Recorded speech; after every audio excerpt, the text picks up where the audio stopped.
Masih di Joki 3-in-1 bareng Feki sama Rifin dan juga masih di Money Monday. Iya, masih bersama Jay Burukman yang akhirnya kembali lagi setelah kemarin pas bulan puasa nggak ada ya Money Monday ya Jay ya. Saya lagi puasa itu, puasa radio. Setelah berpuasa akhirnya mengalami sebuah kemerdekaan. Nah, termasuk kemerdekaan finansial. Nah, kalau tadi kita udah ngobrol-ngobrol gimana caranya, tahap-tahap apa aja sih kalau menuju kemerdekaan finansial dan juga 5 kuncinya untuk mencapai semua ini.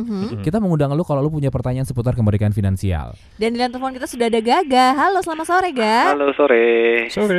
Gaga pengen tanya apa nih kira-kira nih?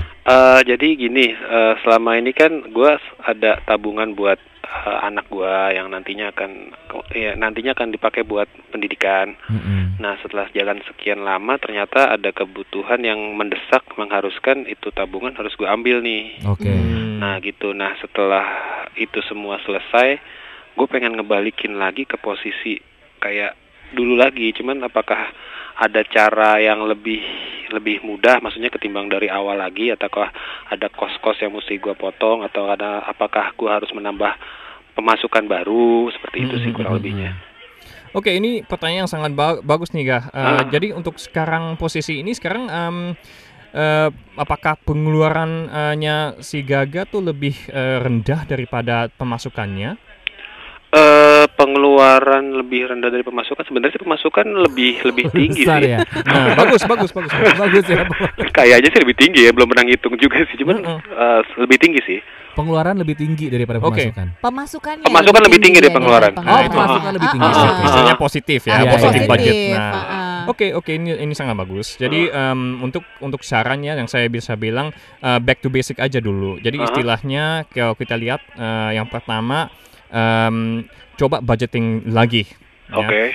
Kalau setiap kali kita mempunyai kayak banyak efek yang besar, istilahnya job yang baru atau ada anak yang baru, itu kan adalah beberapa kos-kos yang masuk kan kita belum hitung ke sebelumnya.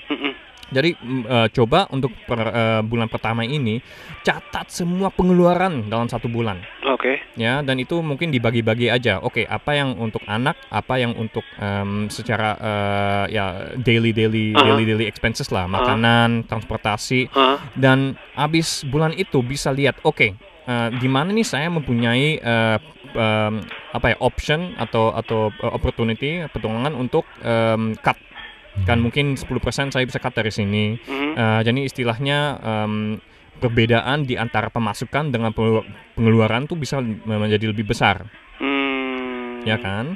Nah, keduanya adalah tambahan income-nya. Jadi misalkan sekarang tuh Gaga mempunyai mungkin kerja di bidang mana atau punya skill yang mana aja ya yang bisa dipakai? Sebenarnya sih ada beberapa. Kerjanya di dunia grafis sih. Grafik ya? Grafis. Oke. Dan sekarang kerja di agency atau in-house punya aja sendiri. sih. Oke. Kamu punya skill yang lain nggak yang bisa kamu pergunakan selain grafis? Apa ya? Belum kepikiran. Paling ngeband, cuma nggak tahu deh masih. Sirkus bisa nggak sirkus? Oke. Iya, jadi kalau grafis kan in-house ya. In-house istilahnya punya usaha sendiri.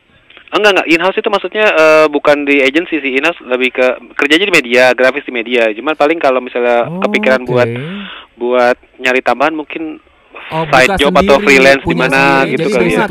Basically kerja di kantor, tapi sebenarnya dengan keahlian sama dia bisa cari sampingan. Jadi untuk apalagi kalau kita lihat secara pasaran desain grafis ya, apakah Gaga tinggal di Jakarta? Tinggal Jakarta. Oke, kalau tinggal di Jakarta itu udah bagus nih karena banyak petualangan dan juga opsi untuk kerja freelance. Ada beberapa website yang bisa minta istilahnya kalau udah punya portfolio itu dikumpul dulu, taruh di website sebagai freelancer, bilang aja saya bisa kerja nih untuk freelance. Nah, kalau bisa investasi 1 jam setiap hari untuk kerjain freelance ini, dan misalkan itu 5 jam 1 minggu ya. Jadi investasinya mungkin kalau kita lihat secara 1 bulan tuh besar, tapi kalau setiap hari kan cuma satu jam aja. 1 jam iya. Mendingan kan? Iya. Kalau saya bisa dapat tambahan pemasukan 1 juta itu udah besar kan? Oh iya. Atau 2 juta pun, dan istilahnya lebih banyak dilakukan freelance-nya, lebih besar portfolionya, lebih besar juga setiap biaya yang saya bisa dapat untuk setiap job. Jadi itu juga satu petualangan yang besar nih, Gaga. Jadi bisa menambah pemasukan untuk mengembalikan tabungan. Iya. Pokoknya Pada intinya sedia kala. keluarin semua skill yang kamu punya deh ya. Apapun mau nyanyi, mau main band. Pokoknya Benar. Bo itu penting ya. Iya, Selalu betul. bisa nambah-nambahin. Ya kalau untuk begitu-begitu bisa curhat langsung sama Rifin ya. Segala sesuatu dikerjain ya Bo. Gaga, Oke. terima kasih Ya. banyak ya. Terima kasih. Terima kasih, Gaga. Gaga. Ya. Oke, thank you. Bye. Musik terbaik di Jakarta. Jak FM 101.